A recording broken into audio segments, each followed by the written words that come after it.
Hello friends, welcome to all. आज मैं आपकी जो वीडियो दिखा रहा हूँ, देखिए एक ऐसा शेयर जिसका अभी 6 महीने पहले आईपीओ आया था और आईपीओ में इतनी जबरदस्त सब्सक्रिप्शन हुई थी कि ये मान के चलिए 165 गुना। और पिछले कुछ टाइम से आप देखोगे कि ऐसा सब्सक्रिप्शन देखने को मिला ही नहीं किसी और शेयर में। अगर आईआरसीटीसी के आईपीओ को भी देख ले तो भी वो 112 गुना सब्सक्राइब हुआ था, लेकिन ये आईपीओ 165 टाइम्स सब्सक्राइब हुआ था। अब आप कहोगे यार कौन सा शेयर है ये।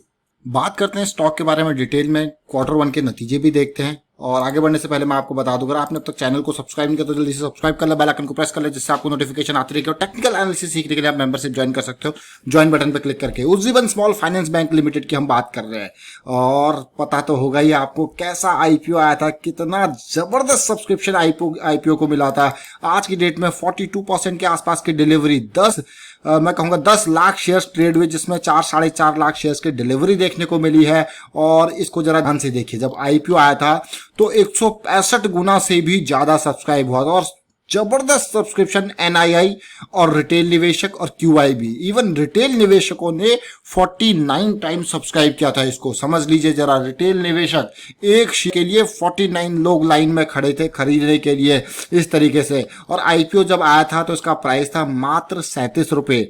37 रुपए में शेयर मिला था और यहाँ पे लोगों ने जबरदस्त कमाई करी आईपीओ में लिस्टिंग गेन जब हुआ था, क्योंकि उस टाइम पे आईपीओ की जबरदस्त, मैं कहूंगा आईआरसीटीसी के बाद ऐसा लगा CSB bank, Ujjivan small finance bank, धड़ाधड़ आईपीओ। लेकिन अभी जो इंपॉर्टेंट बात मैं आपके लिए लेके आ रहा हूँ, देखिए इसके क्वार्टर के नतीजे आए हैं और ये नतीजे अभी 5-5:30 बजे के आसपास आए हैं। नतीजे कैसे रहे उसके ऊपर बात करेंगे और नतीजों को जरा ध्यान से देखिए। बात स्टार्ट करूंगा, ये कंसोलिडेटेड नतीजे, सारे फिगर्स जो है लैक्स में, करोड़ में कन्वर्ट करके आपको यहाँ पे बताने की कोशिश करूंगा। और ये देखिए इंटरेस्ट कितना अर्न किया इस स्मॉल फाइनेंस बैंक ने। पिछले साल अगर जून में देखा जाए तो ऑलमोस्ट 605 करोड़ की इंटरेस्ट की कमाई थी, जो कि इस बार हो जाती है 746 करोड़, यानी कि सीधे सीधे 140 करोड़ का जंप इंटरेस्ट अर्न में। बहुत ही बढ़िया बात भाई। अब यहाँ पे इनकम ऑन इन्वेस्टमेंट, वो भी आप देख सकते हो कि 35 करोड़ से 41 करोड़ हो गया। इंटरेस्ट, डिस्काउंट, एडवांसेस, बहुत सारी चीजें। तो टोटल इनकम कितनी रही उसके ऊपर देखिए। टोटल इनकम जो पिछले साल जून में 705 करोड़ थी, इस बार सीधे सीधे 775 करोड़, यानी कि 70 करोड़ का इजाफा देखने को मिल रहा। 10% का इजाफा टोटल इनकम में मुझे देखने को मिल रहा है। अब एक्सपेंसेस लगे हैं, कुछ प्रोविजंस निकाल रखे होंगे, वो सारी चीजें देख के प्रॉफिट बिफोर ऑर्डिनरी एक्टिविटीज और profit before from ordinary activities before tax, profit before tax जो मैं देख पा रहा हूं, क्योंकि यहां पे एक्सपेंडिचर अच्छा खासा 544 करोड़ से 560 करोड़ के आसपास। उसके अलावा जो प्रोविजंस एंड कंटिजेंसी है उसमें 214 करोड़ लगा दिए, पिछले साल 161 करोड़ थे। तो यहाँ पे सीधे सीधे ऐसा लग रहा है कि प्रॉफिट को झटका लगा है। बिफोर टैक्स में ही मैं देख पा रहा हूँ 142 करोड़ से प्रॉफिट गिर के 74 करोड़ हुआ है, यानी कि बड़ा झटका, 50% का झटका प्रॉफिटेबिलिटी में। अब net profit for the period को जरा ध्यान से देखिए। Net profit for the period 94 crore का लास्ट ईयर था, इस बार 54 करोड़ का है। तो आपको सीधे सीधे दिख रहा होगा 94 करोड़ से 54 crore profit for the period आप देख पा रहे हो यहाँ पे। तो यही चीज मैं आपको कह रहा था कि भाई जब आईपीओ आया था तब तो बहुत ही जबरदस्त तरीके से भाग रहा था। अब एनपीए, बैंक के स्टॉक के लिए NPA important. Earning per share आप देखिए, अर्निंग पर शेयर कितना हुआ है। पिछले साल जून में अर्निंग पर शेयर था 66 पैसा पर शेयर, इस बार ये हो गया 32 पैसा।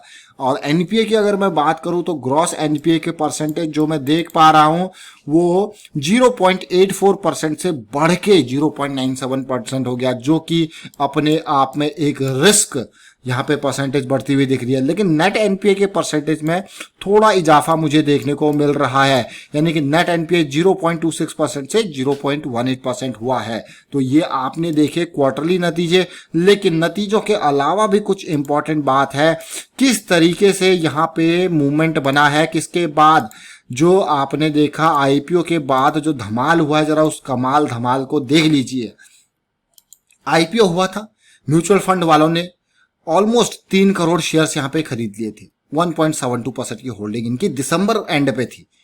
और मैं देखता हूं मार्च तक म्यूचुअल फंड वालों ने सारा माल अपना बेच दिया। सारा नहीं कहूंगा मैं, 3 करोड़ शेयर्स थे और 1.5 करोड़ से भी 50% से ज्यादा माल म्यूचुअल फंड वालों ने बेच दिया। मतलब जब तक जो 37 रुपीज के आसपास मिला था तो वो 50 रुपए के आसपास वो धीरे धीरे माल को निकालते रहे। यानी कि दिसंबर से लेके मार्च तक म्यूचुअल फंड वाले आधा माल खाली कर चुके थे। अगर इसी नंबर को आप जून में देखोगे तो आपको चौंकाने वाले नंबर्स देखने को मिलेंगे। आप चौंक जाओगे, आप कहोगे ये हुआ क्या। ये देखिए, जून तक आते आते म्यूचुअल फंड वाले ऑलमोस्ट खाली हो चुके हैं। जहां पे 3 करोड़ शेयर इन्होंने यहां पे ले रखे थे, यहां पे मात्र 40 लाख शेयर बच जाते हैं। तो जरा सोचिए कितने हिस्सेदारी ये बेच चुके। और अब मैं आपको लेके चलूंगा फॉरेन पोर्टफोलियो निवेशकों की तरफ। फॉरेन पोर्टफोलियो निवेशक जिनके पास 8 करोड़ 24 लाख शेयर्स थे, इन्होंने मार्च तक आते आते 9 करोड़ 24 लाख शेयर के आसपास इनके हो गए, 1 करोड़ शेयर्स खरीद लिए। लेकिन जून में आते आते मैं क्या देखता हूं, यहाँ पे ये वापस इनका अपना माल कम कर दिया। उतना ही माल मैं कहूँगा दिसंबर के कंपैरिजन में ज्यादा जरूर है, लेकिन मार्च के कंपैरिजन में अभी जो तेजी देखने को मिली जून क्वार्टर में, इसमें इन्होंने प्रॉफिट की बुकिंग कर ली। ये देखिए अब बात आती है रिटेल निवेशकों की, छोटे निवेशक।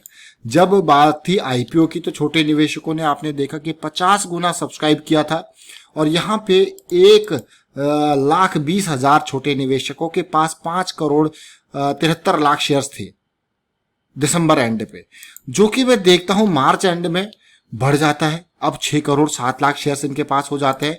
क्या जून एंड में भी ये बढ़ता है या कम होता है, वो इंपॉर्टेंट है।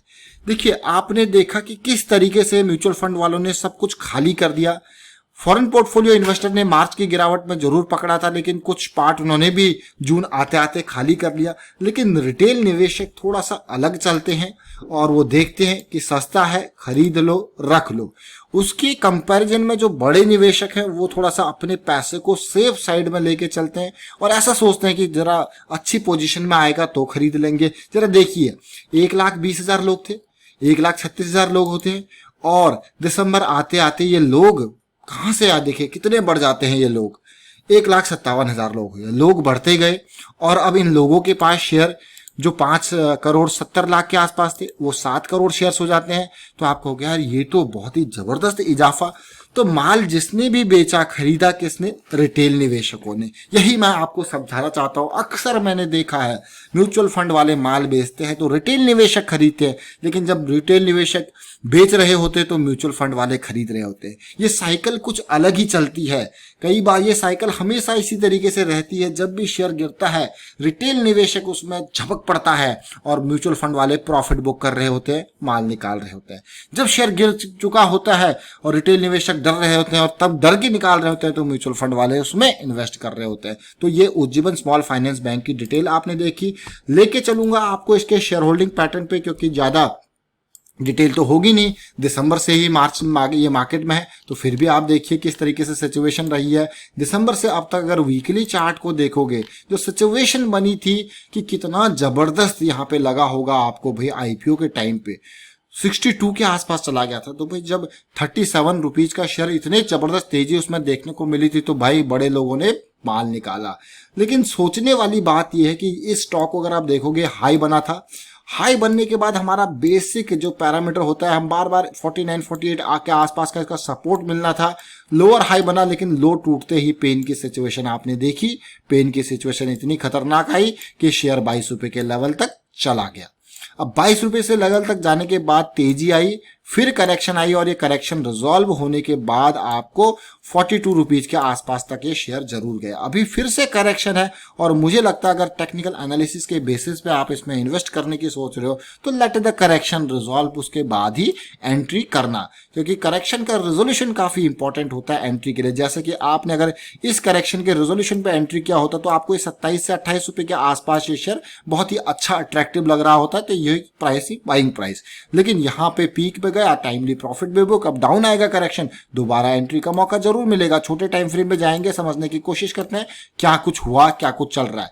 करंट सिचुएशन के हिसाब से अगर मैं बात करूं तो ये देखिए बुलिश क्रॉस बनने के बाद तेजी, और क्रॉस बनने के बाद हमारा एक मानना है कि किसी भी टाइम फ्रेम पे क्रॉस बन जाए आपको करेक्शन जरूर मिलेगा एंट्री के लिए। फिलहाल करेक्शन की ओर चल रहा है और अभी करेक्शन का रेजोल्यूशन 34 रुपए के आसपास जरूर है, लेकिन मुझे लगता है कि 37 रुपीज के आसपास एक पॉजिटिविटी यहाँ पे देखने को मिलेगी, क्योंकि ये डेली टाइम फ्रेम अगर आप देखोगे और छोटे में जाओगे तो आवरली अभी भी बियरिश क्रॉस में है, यहाँ पे पॉजिटिव क्रॉस नहीं बना है। तो यहाँ पे पॉजिटिव क्रॉस बनना जरूरी है जो कि डेली को पॉजिटिविटी में लेके आएगा। रिजल्ट शाम को आया है। आज लास्ट में आपने देखा होगा थोड़ी बहुत तेजी जरूर देखने को मिली है लास्ट के 5-15 मिनट के आसपास जो मैं देख पा रहा हूँ यहाँ पे। चलिए फिलहाल वाइंड अप करता हूँ वीडियो को। उम्मीद करता हूँ वीडियो आपको अच्छा लगा होगा। अच्छा लगा तो शेयर कीजिए, लाइक कीजिए, चैनल सब्सक्राइब कर लीजिए, सब्सक्राइब कर ले, बेल आइकन को प्रेस कर लीजिए जिससे आपको नोटिफिकेशन आती रहेगी। Thank you for watching the video.